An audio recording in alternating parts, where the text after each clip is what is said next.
تخيل أن جسدك يصرخ لكن لا أحد يسمع. تخيل أن كل تنهيدة تكتمها، وكل دمعة بلعتها، وكل كلمة أنا تعبان ما كنتهاش تحولت لصوت داخلي يكسر فيك ببطء. لا تتعجب إنك تعاني من صداع مزمن أو أرق.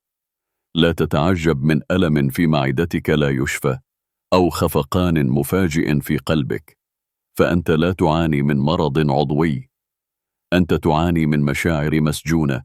أنت تعاني من حزن متراكم. أنت تعاني من نفسك التي لم تجد لنفسها مخرجا. الذين لا يتحدثون لا يختفون بصمت، بل يستهلكون من الداخل، وهؤلاء أجسادهم تتكلم بدلا عنهم، لكن بلغة لا يفهمها إلا من عاش الصمت حتى صرخ جسده دون إذنه. في هذا الفيديو لن أحدثك عن أمراض، بل عن الجروح التي لا ترى، عن المعارك التي تخوضها دون سلاح، وعن الطريقة الوحيدة كي لا يتحول جسدك إلى ساحة حرب ضدك أنت. ابق معي حتى النهاية، لأن ما ستسمعه اليوم قد ينقذك من الألم الذي لم تعرف اسمه بعد. فضلاً لا تنسى الإعجاب بالفيديو والاشتراك بالقناة. هل تعلم أن الجسد لا ينسى؟ نعم، تلك ليست استعارة أدبية، بل حقيقة علمية.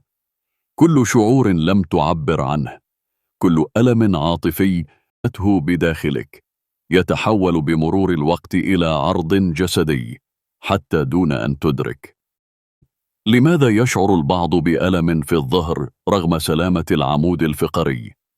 دراسة منشورة في مجلة Psychosomatic Medicine وجدت أن 80% من المرضى الذين يعانون من آلام مزمنة لا يظهر لديهم سبب عضوي واضح، بل يكون السبب نفسيا مكبوتا كالغضب أو الحزن أو الشعور بالذنب. هل شعرت يوما بأن قلبك يخفق فجأة دون سبب؟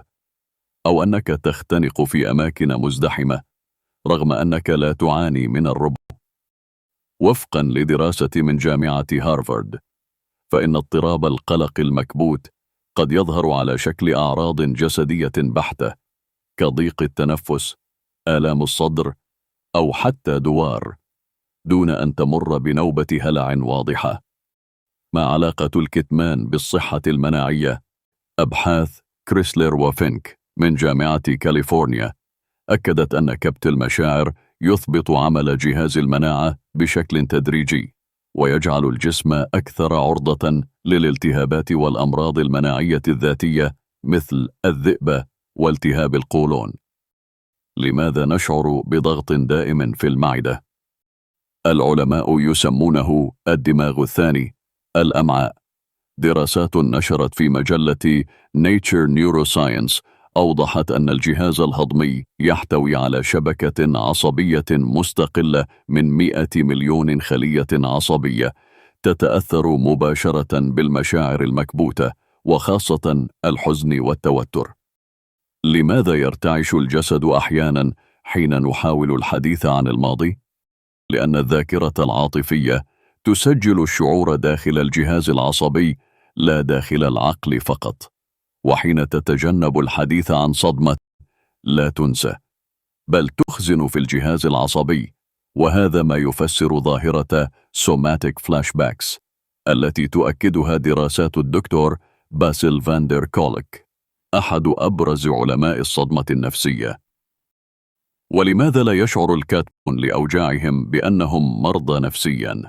لأن العقل الباطن حين يشعر أن الإفصاح خطر يقوم بآلية دفاعية تسمى somatization أو التجسيد، أي تحويل الصدمة إلى عرض عضوي لا يلفت الانتباه إلى أصل الألم الحقيقي، وهو العاطفة المهملة. لكن هل الفضفضة كافية؟ العلاج لا يكون بالكلام فقط، بل بفهم العلاقة بين العاطفة والجسد. لذلك برامج مثل Mindfulness Based Stress Reduction و Trauma Informed Therapy أثبتت فعاليتها في تقليل الأعراض الجسدية الناتجة عن كبت المشاعر حسب دراسة من جونز هوبكنز ميديسن. هل الكتابة تعالج ما لا يقال؟ نعم. الكتابة العاطفية expressive writing أثبتت في دراسة للدكتور جيمس بنبيكر أنها تقلل من عدد زيارات الطبيب لدى من يكتبون عن مشاعرهم بانتظام دون الحاجة لقراءة ما كتبوه حتى. هل للصمت علاقة بالاكتئاب الجسدي؟ الاكتئاب الصامت ليس مرضا نفسيا فقط، بل جسديا أيضا. تظهر أعراضه على شكل إرهاق دائم، برودة في الأطراف، آلام عضلية، وفقدان الشهية، دون أن تظهر مشاعر حزن واضحة، وهذا ما يطلق عليه الأطباء depressive equivalence، أي المكافئ الجسدي للاكتئاب.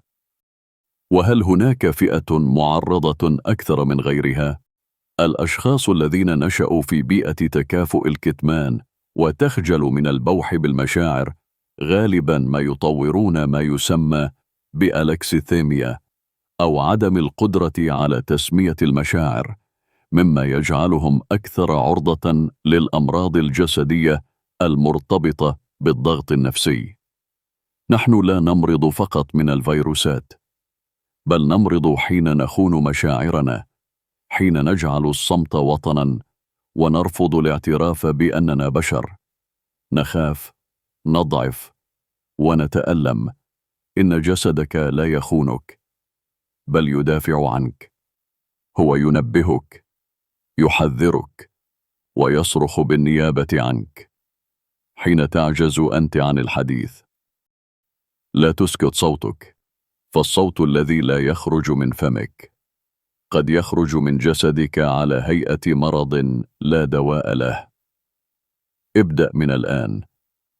تحدث، اكتب، ابكي إن شئت، لكن لا تسجن الحزن بداخلك، لأنك حينها ستكون أنت السجين الحقيقي، لا هو. فضلاً لا تنسى الإعجاب بالفيديو والاشتراك بالقناة.